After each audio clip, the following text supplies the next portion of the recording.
Starting a travel agency business guide. How to start a travel agency business.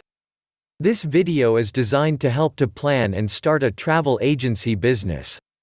It will walk you step by step through all the essential steps of starting your own travel agency business. In addition, in the description below this video, you'll find a link to a page where you can download a business plan template in MS Word format. This is a high-quality, full-blown business plan template, complete with detailed instructions and all related spreadsheets. It will allow you to prepare a professional travel agency business plan. In building your pathway to profit with a travel agency business, you need to consider the following questions. What services do I provide? Where is my market? Who will buy? Who is my competition? What is my sales strategy? What merchandising methods will I use? How much money is needed to operate my firm? How will I get the work done? What management controls are needed? How can they be carried out? And many more. Now we are going to help you discover the answers to all those questions. Travel agency business marketing. Successful marketing starts with you, the owner. You have to know your service and the needs of your customers. The narrative and work blocks that follow are designed to help you work out a marketing plan for your firm. The blocks are divided into 3 sections. 1. Determining the sales potential. 2. Attracting customers. And 3. Selling to customers. Determining the sales potential. In the service business, your sales potential will depend on the area you serve. That is, how many customers in this area will need your services? Will your customers be industrial, commercial, consumer, or all of these? When picking a site to locate your business, consider the nature of your service. If you pick up and deliver, you will want a site where the travel time will be low, and you may want to install a communication dispatch system. Or, if the customer must come to your place of business, the site must be conveniently located and easy to find. You must pick the site that offers the best possibilities of being profitable. The following questions will help you think through this problem. In selecting an area to serve, consider the following. Population and its growth potential. Income, age, occupation of population. Number of competitive services in and around your proposed location. Local ordinances and zoning regulations. Type of trading area, commercial, industrial, residential, seasonal. You will want to consider the next list of questions in picking the specific site for your business. Will the customer come to your place of business? How much space do you need? Will you want to expand later on? Do you need any special features required in lighting, heating, ventilation? Is parking available? Is public transportation available? Will you pick up and deliver? Will travel time be excessive? Will you prorate travel time to service call? Would a location close to an expressway or main artery cut down on travel time?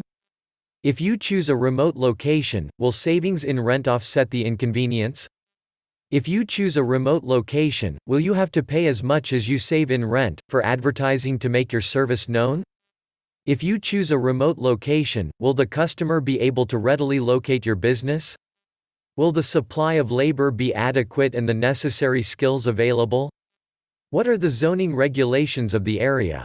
Will there be adequate fire and police protection? Will crime insurance be needed and be available at a reasonable rate? Is the area in which you plan to locate supported by a strong economic base? For example, are nearby industries working full-time? Only part-time? Did any industries go out of business in the past several months? Are new industries scheduled to open in the next several months? Once you consider a specific location, you will need to take in account the following. If you will build, what are the terms of the loan or mortgage? What are the terms of the lease? Is the building attractive? In good repair? Will it need remodeling? Cost of remodeling? What services does the landlord provide? What is the competition in the area you have picked? The number of firms that handle my service. Does the area appear to be saturated? How many of these firms look prosperous? Do they have any apparent advantages over you? How many look as though they're barely getting by? How many similar services went out of business in the area last year? Can you find out why they failed? How many new services opened up in the last year? How much do your competitors charge for your service? Which firm or firms in the area will be your biggest competition? Now, take the time to write down the answers and reasons for your opinions to the above questions. Attracting customers. When you have a location in mind, you should work through another aspect of marketing. How will you attract customers to your business? How will you pull customers away from your competition? It is working with this aspect of marketing that many service firms find competitive advantages. The ideas which they develop are as good and often better than those which large companies develop with hired brains. The work blocks that follow are designed to help you think about image, pricing, customer service policies, and advertising. Image. Whether you like it or not, your service business is going to have an image. The way people think of your firm will be influenced by the way you conduct your business. If people come to your place of business for your service, the cleanliness of the floors, the manner in which they are treated, and the quality of your work will help form your image. If you take your service to the customer, the conduct of your employees will influence your image. Pleasant, prompt, courteous service before and after the sale will help make satisfied customers your best form of advertising. Thus, you can control your image, whatever image you seek to develop. It should be concrete enough to promote in your advertising. For example, service with a smile is an often used image. Pricing. In setting prices for your service, there are 4 main elements you must consider. 1. Materials and supplies. 2. Labor and operating expenses. 3. Planned profit. And 4. Competition. Further along in this video you will have the opportunity to figure out the specifics of materials, supplies, labor, and operating expenses. From there, you may want the assistance of your accountant in developing a price structure that will not only be fair to the customer, but also fair to yourself. This means that not only must you cover all expenses, but also allow enough margin to pay yourself a salary. One other thing to consider. Will you offer credit? Most businesses accept credit card payments. These credit costs have to come from somewhere. Plan for them. Can you add to your prices to absorb this cost? And, of course, your prices must be competitive. You've already found out your competitors' prices. Keep these in mind when you are working with your accountant. If you will not be able to make an adequate return, now is the time to find out. Customer service policies. Customers expect certain services or conveniences. For example, parking. These services may be free to the customer, but not to you. If you do provide parking, you either pay for your own lot or pick up your part of the cost of a lot which you share with other businesses. Since these conveniences will be an expense, plan for them. Advertising. In this section on attracting customers, advertising was saved until last, because you have to have something to say before advertising can be effective. When you have an image, price range, and customers' services, you are ready to tell prospective customers why they should use your services. When the money you can spend on advertising is limited, it is vital that your advertising be on target. Before you can think about how much money you can afford for advertising, take time to determine what jobs you want advertising to do for your business. Consider the following questions. How my business is different from my competition. What my advertising should tell customers and prospective customers about my business and services. When you have these facts in mind, you now need to determine who you are going to tell it to. Your advertising needs to be aimed at a target audience. Those people who are most likely to use your services. Take the time to describe your customers in terms of age, sex, occupation, and whatever else is necessary depending on the nature of your business. Now you are ready to think about the form your advertising should take and its cost. You are looking for the most effective means to tell your story to those most likely to use your service. Ask the local media, online ads, newspapers, radio and television, and the printers of direct mail pieces. For information about the services and the results they offer for your money. How you spend advertising money is your decision, but don't fall into the trap that snares many advertisers. As one consultant describes this pitfall, "It is amazing the way many managers consider themselves experts on advertising copy and media selection, without any experience in these areas. You should allocate an advertising budget for the next 12 months. Your task in determining comes down to, how much can I afford to spend and still do the job that needs to be done?"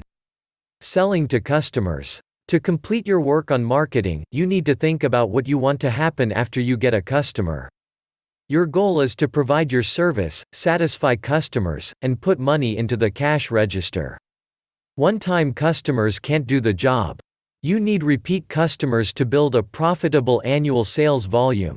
When someone returns for your service, it is probably because he was satisfied by his previous experience.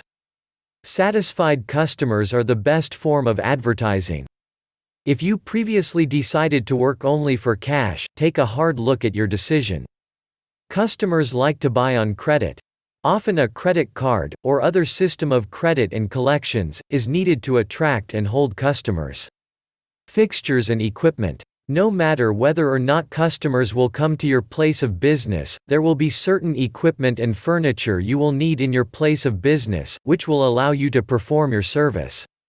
Take the time to list that equipment and its cost. Parts and material. You will probably need some kind of parts or material to provide your service. Take the time to list them and their cost to you. Before you make any supply arrangements, examine the supplier's obsolescence policy. This can be a vital factor in service parts purchasing. You also look at the supplier's warranty policy. Now that you have determined the parts and materials you'll need, you should think about the type of stock control system you'll use. A stock control system should enable you to determine what needs to be ordered on the basis of 1. What is on hand? 2. What is on order? 3. What has been used? Overhead. Take the time to list the overhead items which will be needed. Examples are rent, utilities, office help, insurance, interest, telephone, postage, accountant, payroll taxes, and licenses, or other local taxes. If you plan to hire others to help you manage, their salaries should be listed as overhead. Getting the work done. An important step in setting up your business is to find and hire capable employees. Then you must train them to work together to get the job done. Obviously, organization is needed if your business is to produce what you expect it to produce, namely profits. Organization is essential because you as the owner cannot do all the work. As your organization grows, you have to delegate work, responsibility, and authority. A helpful tool in getting this done is the organization chart. It shows at a glance who is responsible for the major activities of a business. As an additional aid in determining both what needs to be done and who will do it, list each activity that is involved in your business. Next to the activity, indicate who will do it. You may do this by name or some other designation, such as worker number 1. Remember that a name may appear more than once. Put your plan into dollars. At this point, take some time to think about what your business plan means in terms of dollars. This section is designed to help you put your plan into dollars. The first question concerns the source of dollars. After your initial capital investment, the major source of money is the sale of your services. What dollar volume of business do you expect to do in the next 12 months? Expenses. In connection with your annual dollar volume of business, you need to think about expenses. If, for example, you plan to do $100,000 in business, what will it cost you to do this amount of servicing? And even more important, what will be left over as profit at the end of the year? Never lose sight of the fact that profit is your pay. Even if you pay yourself a salary for living expenses, your business must make a profit if it is to continue year after year, and pay back the money you invested in it. Whether you have the funds, savings, or borrow them, your new business will have to pay back these startup costs. Keep this fact in mind as you work on the expenses section, and on other financial aspects of your plan. Is additional money needed? Suppose at this point you have determined that your business plan needs more money than can be generated by sales. What do you do? What you do depends on the situation. For example, the need may be for bank credit to tide your business over during the lean months. This loan can be repaid during the fat sales months when expenses are far less than sales. Adequate working capital is necessary for success and survival. Whether an owner seeks to borrow money for only a month or so, or on a long-term basis, the lender needs to know whether the business financial position is strong or weak. Your lender will ask to see a current balance sheet. Control and feedback. To make your plan work, you will need feedback. For example, the year-end profit and loss statement shows whether your business made a profit or loss for the past 12 months. But you can't wait 12 months for the score. To keep your plan on target, you need readings at frequent intervals. A profit and loss statement at the end of each month, or at the end of each quarter, is one type of frequent feedback. However, the income statement or profit and loss statement, P&L, may be more of a loss than a profit statement if you rely only on it. You must set up management controls which will help you to ensure that the right things are being done from day to day, and from week to week. In a new business, the record-keeping system should be set up before your business opens. After you're in business is too late. For one thing, you may be too busy to give a record-keeping system the proper attention. The control system which you set up should give you information about stock, sales, and disbursement. The simpler the system, the better. Its purpose is to give you current information. You are after facts with emphasis on trouble spots. Outside advisors, such as an accountant, can be helpful. Stock control. The purpose of controlling parts and materials inventory is to provide maximum service to your customers, and to see that parts and materials are not lost through pilferage, shrinkage, errors, or waste. Your aim should be to achieve a high turnover on your inventory. The fewer dollars you tie up in inventory, the better. In a business, inventory control helps the owner to offer customers efficient service. The control system should enable you to determine what needs to be ordered on the basis of 1. What is on hand, 2. What is on order, and 3. What has been used. In setting up inventory controls, keep in mind that the cost of the inventory is not your only cost. You will also have costs such as the cost of purchasing, the cost of keeping control records, and the cost of receiving and storing your inventory. Sales. In a small business, sales slips and cash register tapes give the owner feedback at the end of each day. To keep on top of sales, you will need answers to questions such as: how many sales were made? What was the dollar amount? What credit terms were given to customers? Disbursements. Your controls should also give you information about the dollars your company pays out. In checking on your bills, you do want to know what major items, such as paying bills on time to get the supplier's discount, are being handled according to your policies. Your review system will also give you the opportunity to make judgments on the use of funds. In this manner, you can be on top of emergencies as well as routine situations. Your system should also keep you aware that tax monies, such as payroll income tax deductions, are set aside and paid out at the proper time. Break-even. Break-even analysis is a management control device, because the break-even point shows how much you must sell under given conditions in order to just cover your costs with no profit and no loss. Profit depends on sales volume, selling price, and costs. Break-even analysis helps you to estimate what a change in one or more of these factors will do to your profits. Put your plan into action. When your plan is as near on target as possible, you are ready to put it into action. Keep in mind that action is the difference between a plan and a dream. If a plan is not acted upon, it is of no more value than a pleasant dream that evaporates over the breakfast coffee.